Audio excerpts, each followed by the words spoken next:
Hi అండి, అందరికీ నమస్కారం. ఈరోజు మనం చాలా సింపుల్గా చాలా టేస్టీగా ఉండే పాలకూర పకోడీ చేసుకుందాం. బయట క్రిస్పీగా లోపల సాఫ్ట్గా ఉండే ఈ పకోడీలు ఒకసారి చేస్తే ఇంట్లో అందరూ మళ్ళీ మళ్ళీ అడుగుతారండి. అంత బాగుంటాయి. ఈవినింగ్ స్నాక్స్కి అయితే సూపర్ అండి. ముందుగా ఒక కట్ట పాలకూర తీసుకొని శుభ్రంగా కడిగి కాడలు కట్ చేసుకొని ఆకుల వరకే తీసుకోవాలి.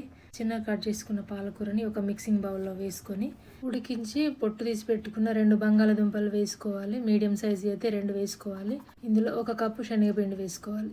ఒక పెద్ద ఉల్లిపాయ సన్నగా తరిగి వేసుకోవాలి. పచ్చిమిర్చి ఒక 5-6 పచ్చిమిర్చి చిన్నగా కట్ చేసుకొని వేసుకోవాలి. ఒక 7-8 ఎల్లిపాయలు కట్ చేసుకొని వేసుకోవాలి. దంచి కూడా వేసుకోవచ్చు. ఇప్పుడు కరివేపాకు, కొత్తిమీర చిన్నగా కట్ చేసుకొని వేసుకొని 1 స్పూన్ జీరా, 1 స్పూన్ పసుపు చిన్న స్పూన్తోని వేసుకోవాలి. వేసుకొని కొంచెం ధనియాలు మనకి నచ్చితే వేసుకోవచ్చు, లేకుంటే లేదు. టేస్ట్కి సరిపోయేంత సాల్ట్ వేసుకొని కారం మనం తినేదాన్ని బట్టి కారం వేసుకోవాలి. మనం పచ్చిమిర్చి కూడా వేసుకున్నాం కదా, దాన్ని చూసుకొని కారం వేసుకొని ఒక హాఫ్ నిమ్మ చెక్క పిండుకొని ఇందులో వాటర్ వేయాల్సిన పని కూడా లేదు. అంత ఆలు మ్యాష్ చేసుకుంటూ కలుపుకుంటే పిండి అంతా తడిచిపోతుంది. ఆలులో ఉన్న తేమతోని ఇట్లా అంతా మ్యాష్ చేసుకుంటూ కలుపుకోవాలి. ఆలుని ఒత్తుకుంటూ ఇట్లా పిసికేస్తే మొత్తం పిండిలాగా పకోడీ పిండిలాగా అయిపోతుంది.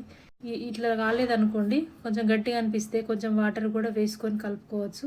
మనకి పకోడీ పిండిలాగా రాకపోతే వాటర్ వేసుకోవచ్చు. ఇప్పుడు స్టవ్ పైన ఆయిల్ పెట్టుకొని ఆయిల్ వేడైన తర్వాత పకోడీలు వేసుకోవడమే. చూడండి, పిండి ఇంత మెత్తగా ఉండాలి. బాగా గట్టిగా ఉంటే బాగా క్రిస్పీగా అయిపోతే నమలలేము. ఇట్లా ఉండాలి పిండి. ఇప్పుడు పకోడీలు వేసుకుందాం. ఇంతేనండి, సింపుల్గా అయిపోతుంది. ఇది తింటే కూడా చాలా టేస్ట్. చేయడం ఎంత ఈజీయో తింటే అంత టేస్ట్. ఇవి మీడియం ఫ్లేమ్లోనే ఫ్రై చేసుకోవాలి. మనం హైలో వేయించినాం అనుకోండి లోపల వేగవు, అందుకని మీడియంలో వేయించుకోవాలి. ఇవి సాయంత్రం టీ టైంకి అయితే సూపర్ అండి. కప్ టీ తీసుకొని ఇవి తినుకుంటూ టీ తాగాలి. ఆ టేస్టే వేరండి. చాలా చాలా బాగుంటాయి. ఇక పాలకూరలో ఉండే పోషకాలు మనకు తెలుసు కదా. Vitamin A, vitamin C, vitamin K లాంటి ఎన్నో పోషకాలు ఉంటాయి కదా. ఈ శరీరానికి అవసరమైన పోషకాలను అందించడంలో సహాయపడుతుంది. అందుకే మనం పాలకూర తినాలి, పిల్లలకి కూడా పెట్టాలి. నేను చేసిన ఈ రెసిపీ మీకు నచ్చిందా? నచ్చితే మీరు కూడా ఒకసారి తప్పకుండా ట్రై చేయండి. ట్రై చేసి ఎలా వచ్చిందో కామెంట్లో చెప్పండి.